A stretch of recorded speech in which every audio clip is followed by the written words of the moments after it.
Dear AP ఎఫ్సెట్ students and parents, welcome back to my channel. మరి 13వ తారీఖు shift 1 analysis కూడా అయిపోయింది, ఎగ్జామినేషన్ అయిపోయింది. ఫిజిక్స్ అయితే మోడరేట్గా ఉందని స్టూడెంట్స్ చెప్తున్నారు. మరి ప్రైమరీ కాన్సెప్ట్ మెయిన్గా వీళ్ళు ప్రైమరీ కాన్సెప్ట్ వల్ల ఎక్కువగా ఇచ్చారంట. Formula based, direct formula based questions ఇచ్చారు.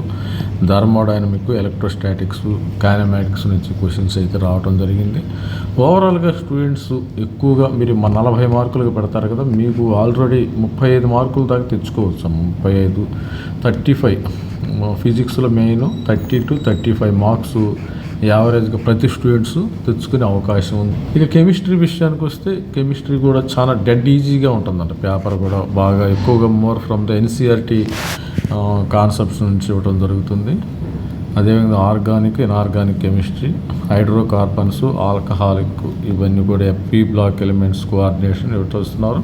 కెమిస్ట్రీలో ఈజీగా ఒక 34 నుంచి 37 మార్క్స్ ఈజీగా అవుట్ ఆఫ్ 40కి మీరు తెచ్చుకునే అవకాశం అయితే ఉంటుంది. ఇక మ్యాథమెటిక్స్ చూస్తే కొద్దిగా మోడరేట్ డిఫికల్ట్, ఇది లెంతీగా ఉంటుందమ్మ. ఒక్కొక్క ప్రాబ్లం చేయాలంటే మీరు 5 మినిట్స్ పట్టచ్చు, ఒకటి 10 మినిట్స్ పడుతుంది. ఆ విధంగా స్పీడ్ కొద్దిగా లెంతీగా ఉంటుంది. ఇక్కడ మనము టైం మేనేజ్మెంట్ చేయాలి ఎక్కువ. Time management main important. అందుకని ఫిజిక్స్, కెమిస్ట్రీ తర్వాత లాస్ట్ మ్యాథమెటిక్స్ చేస్తే కెమిస్ట్రీని చేయొచ్చు, ఇబ్బంది ఏం లేదు. కెమిస్ట్రీ చేసి ఫిజిక్స్, మ్యాథమెటిక్స్ లాస్ట్కి చేయొచ్చు. ఇక్కడ multi step problems, solving questions, తర్వాత టైం కన్జ్యూమింగ్ ఎక్కువ ఉంటుంది. 3D జామెట్రీ నుంచి ఎక్కువ క్వశ్చన్స్ అడిగారు. తర్వాత vectors and integration, differential equations. ఓవరాల్గా పేపర్ చూస్తే మనకు మోడరేట్గా ఉంది.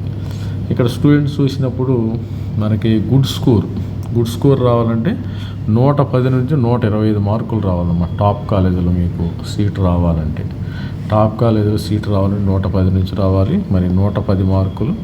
జేఎన్టీయూ కాకినాడ, ఆంధ్ర యూనివర్సిటీ, మీకు 110 మార్కులు వస్తే జేఎన్టీయూ కాకినాడలో కానీ ఏయూ క్యాంపస్లో సిఎస్సి వచ్చే అవకాశం ఉంటుంది.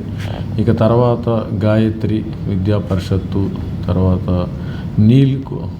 అనిల్ నీరుకొండ కాలేజీల్లో రావచ్చు. మరి విజయవాడలో చూస్తే, గుంటూరులో చూస్తే ఆర్వీఆర్జేసీ కాలేజు, మరి పుల్లారెడ్డి కాలేజ్, రాయలసీమ మోహన్ బాబు కాలేజీ, ఇలా మరి అదేవిధంగా ఎస్విఈ యూనివర్సిటీ క్యాంపస్, మంచి క్యాంపస్ల్లో ఉండే అవకాశం అయితే ఉంటుంది. పొట్లూరి కాలేజెస్ కూడా మరి విజయవాడలో కూడా మంచి కాలేజీ. సిద్ధార్థ ఇప్పుడు డీమ్డ్ అయిపోయింది, దానికి సపరేట్గా ఎంట్రన్స్ ఎగ్జామినేషన్ పెట్టడం జరిగింది. మరి స్టూడెంట్స్ కొద్దిగా కష్టపడి రాయండి. మరి కష్టపడి ఆల్ ది బెస్ట్ ఫ్రెండ్. ప్రతి ఒక్కళ్ళు ఛానల్ లైక్ చేయండి, షేర్ చేయండి, సబ్స్క్రైబ్ చేయండి. దిస్ ఇస్ మీ Ravi signing up. Thank you, bye.